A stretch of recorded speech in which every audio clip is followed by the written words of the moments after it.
Lafim-baovao hafa indray kosa tafiditra ao anatin'ny fiarah-miasa amin'ny fanjakana sy ny sehatra tsy miankina.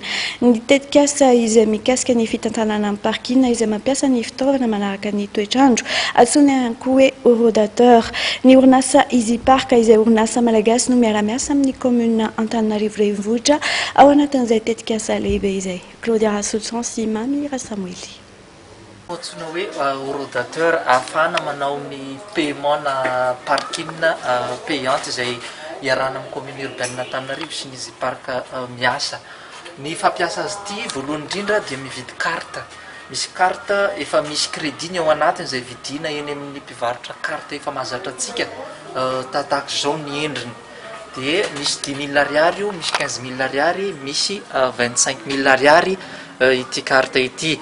Ka arak'izay dia tsy maintsy mividy an'ity carte ity aloha vao afaka mampiasa an'ilay eurodateur. Ka ny fomba fampiasa azy indray dia tsotra dia tsotra dia tahaka izao manaraka izao. Tsindriana aloha ity bokotra maitsomaitso sy fotsifotsy ity, indray mandeha fotsiny ohatr'izay. Dia misy eo ny hoe insérer ny numéro de plaque. Dia amin'izay fotoana izay dia ampidirina avy hatrany ny numéron'ny fiara izay iantsona. Ohatra ny numéron'ny fiarako izay iantsona eto dia 21 34 TBA. Dia validena iny, atao OK, dia mangataka izy hoe ampidiro ny carte na ny pièce. Amin'izay fotoana izay dia atsofoka ny carte tahaka izao ahitantsika azy izao. Dia rehefa tafiditra ny carte dia affiché avy hatrany ny solde ny carte anao izay nampidirina, ohatra n'ilay hitantsika teo. Dia ao anatin'izay ianao no mampiditra ny durée de stationnement izay hipetrahanao ohatra.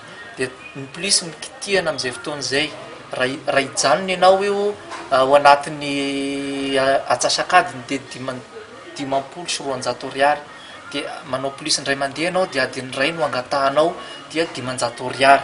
Dia rehefa tapitra izay dia validena iny, dia miseho avy hatrany ny solde anao ary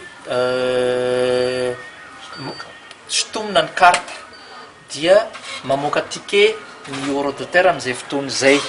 Dia tahaka izao ny endrikendriky ny ticket izay avoakan'ny eurodateur.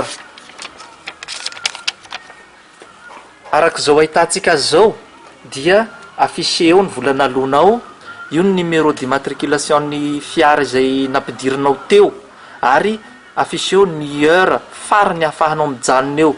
Tamin'ny 1:10 zany isika teo no napiditra n'ity carte ity, dikany amin'ny 2:10 minitra no miala eo. Dia eto ambany koa araka ny ahitantsika azy izao dia affiché eo ny heure de stationnement arak'izay nampidirana azy teo, ao anatin'ny adiny iray no ahafahanao mijanona eo. Ka ity ticket ity dia apetraka eo amin'ny pare-brise ao anatin'ny fiara izay miantsona eo amin'ny parking, ao anatiny fa tsy aty ivelany. Fa raha ety ivelany dia mora kely ny mahavery ity. Dia apetraka ao anatin'ny pare-brise izy ity ahafahan'ny polisy miverifie hoe na voalohany io vola io tokoa ve ianao, ary ahafahan'ny polisy koa milaza hoe aorinany amin'ny 2:10 minitra ianao dia tokony hiala eo amin'ny parking.